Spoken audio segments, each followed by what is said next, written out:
Hello, Aries, Sun, Moon Rising, and Venus signs. Kamusta po kayo? Sana po ay nasa mabuti kayong kalagayan. Welcome back po sa Star Tarot. At kung bago kayo rito, welcome din po kayo. Please subscribe, like, share my videos, and leave me a comment kung nakaresonate po kayo. Thank you. So, first card po ninyo, we have move. Miracles only grow on the dark ship. That's very true. Kung hindi kayo gagalaw, kung hindi kayo magte-take action, walang walang mangyayari, 'di ba?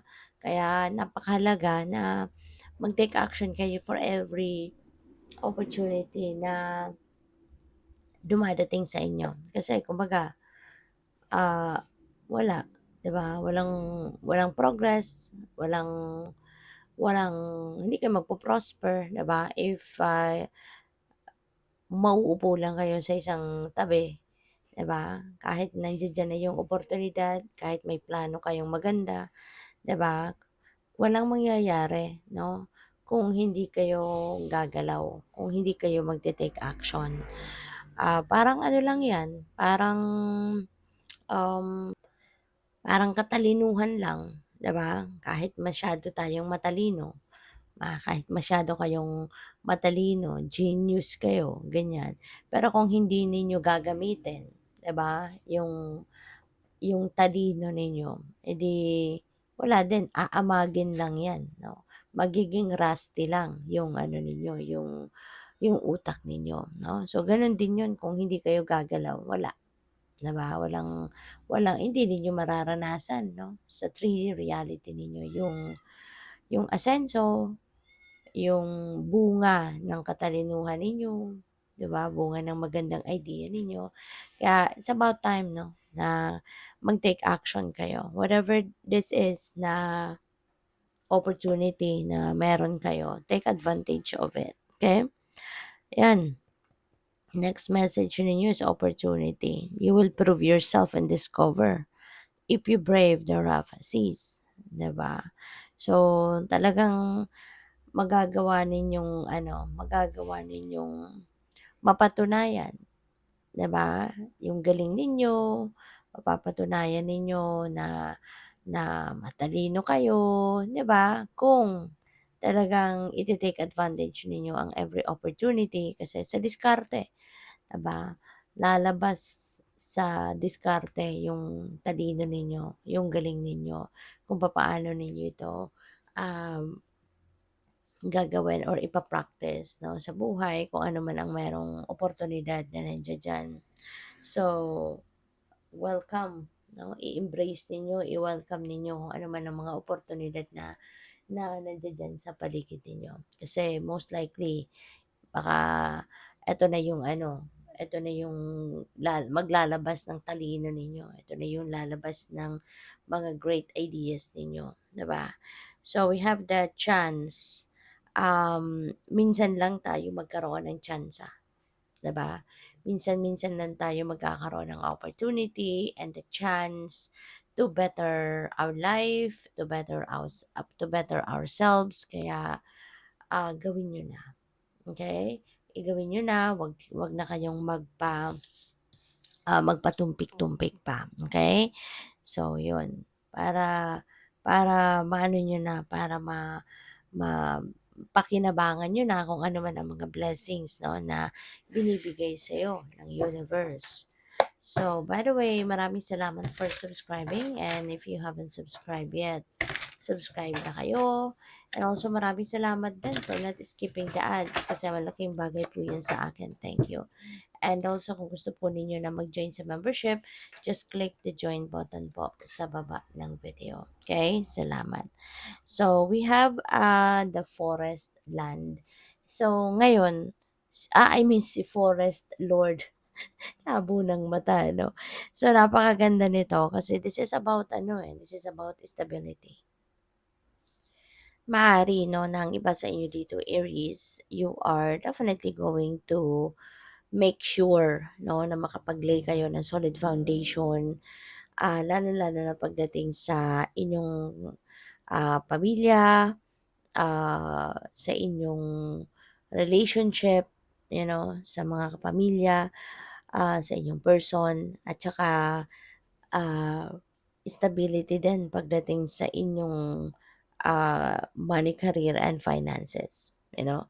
Kaya magiging kahit papaano magiging, sitting pretty kayo kasi you're gonna make sure, na magiging, magkakaroon kayo ng matibay na pundasyon dito sa mga areas ng buhay ninyo na yon. At saka, this is also reminding you, of using your power. Lalo-lalo na kung kayo ay nasa isang mataas na posisyon sa inyong trabaho, lalo-lalo na kung kayo ay, kumbaga nasa ano kayo, you're holding a managerial position, mga ganyan. So, kasi yung ganyang klaseng, posisyon, 'di ba, it comes with great responsibility. Kaya maaari 'no, na this is a reminder para sa iyo 'no, na gampanan ninyo ng mabuti, gampanan ninyo ng maayos, i-perform ninyo kung ano yung job description ninyo, 'di ba, ng tama, ng patas, yung gano'n, okay. So this is also about fatherhood, 'no? Maaari ng iba sa inyo rito baka magkakaroon na ng anak, magkakaroon na ng, siguro you're becoming a father, you're becoming a brand new dad. Maaaring gano'n ang ganap dito kaya congrats din sa iyo kung meron kayong ganyang, sitwasyon sa ngayon. So, yung next message ninyo, folly, 'no? Kung nakikita ninyo, 'di ba, naputol ang puno. Because there is a situation sa buhay ninyo, Aries, na kailangan magkaroon ng shake-up, kailangan magkaroon ng distraction para na makapag-build kayo ng panibagong pundasyon na mas matibay, 'no? This could be something na dati okey naman, maganda naman, masaya ka naman, pero sa ngayon this is no longer 'no, the situation that, you need. This is no longer the situation na kailangang diyan ka pa rin mag-stay kasi kumbaga, ano na 'to, uuga-uga na 'to, eh, 'no? Kumbaga hindi na 'to sustainable, yung ganyan. Kaya kailangan na, mabago na ang inyong sitwasyon, kailangan na makaalis ka na diyan sa sitwasyon na 'yan. Pero, maaari na hindi ka umalis, maaari na hindi ka alam mo 'yun, yung parang kapit na kapit ka pa diyan siguro sa sitwasyon na 'yan, despite the ano, kumbaga sa sakit, despite the symptoms na nararamdaman mo na hindi na maganda, hindi na komportable, pero kumakapit ka pa rin, 'di ba? But, things are going to change now, you know? Um, masisira na 'to, 'no, masisira na 'to sa ngayon in order for you to build anew, 'no, na mas matibay. Um, so this is the universe going to do this for you. Hindi mo 'to kagustuhang pagbabago kasi nga kapit na kapit ka pa nga diyan, eh, hindi ka pa ayaw mo pang umalis 'no, sa sitwasyon na 'yan. Pero the universe is going to intervene in your circumstances kasi it's about time na para umalis ka na diyan sa sitwasyon na 'yan. Kasi hindi na 'yan ang makakabuti para sa'yo.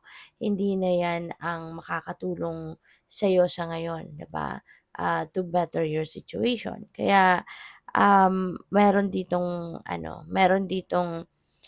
biglaang ganap, pagbabago, pangyayari na, iaalis ka na, 'no? Aalisin ka na ng sitwasyon na 'to. Kaya kung saan ka man dadalhin 'no ng pagbabagong ito, that is where you are going to start over. You know, kumbaga magsisimula ka ng bagong ganap, magsisimula ka ng bagong chapter and sisiguraduhin mo na sa pagsisimula mong yon, you know, kasi marami kang natutunan from this, marami kang natutunan during this journey at ang meron kang mga matututunan din sa pag-alis ng sitwasyon sa iyo 'no, dito in this case. Kaya yung mga learnings mo, mga realizations mo from that, gagamitin mo 'yan. That will be your inspiration as you build, your new situation. 'no? So, depende sa inyong sitwasyon ito, this could be in any area of life, pupuwedeng, related sa relationship 'yan, related sa pamilya, related sa, trabaho or career ninyo, you know? So, kayo lang ang tanging nakakaalam, 'no? When that happens, when that change happens, kayo lang ang tanging nakakaalam kung anong area of life 'yan, 'no, magfo-fall na pagbabagong 'yan. So, we have the Four of Visions, ayan. Four of Visions, oh, kung nakikita mo parang wala siyang gana, wala siyang wala siya sa amor or wala siyang kaamor-amor sa mga nangyayari, you know? And, this is a reminder para sa iyo, 'no, na merong bumubulong sa iyo eh.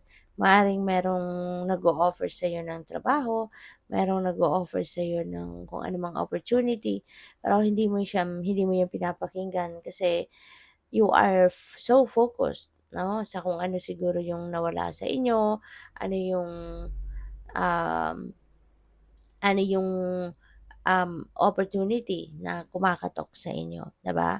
Ah, I mean, mas focused pa rin kayo siguro sa kung ano yung nawala sa inyo rather than pansinin ninyo kung ano man itong kumakatok na opportunity sa inyo, Aries, 'di ba? Kaya panawagan ito sa iyo, 'no, panawagan ito. Kasi you're heading towards a new life, you're heading towards a different path in life dahil nga dito sa distraction na mangyayari. So, pansinin ninyo kung ano yung kumakatok sa iyo ng opportunity because baka ito na, 'di ba? Ito na yung magbubukas ng bagong pinto para sa sa'yo so that you can rebuild your life, you can rebuild, whatever this area of life 'no, na naapektuhan ng change na ito.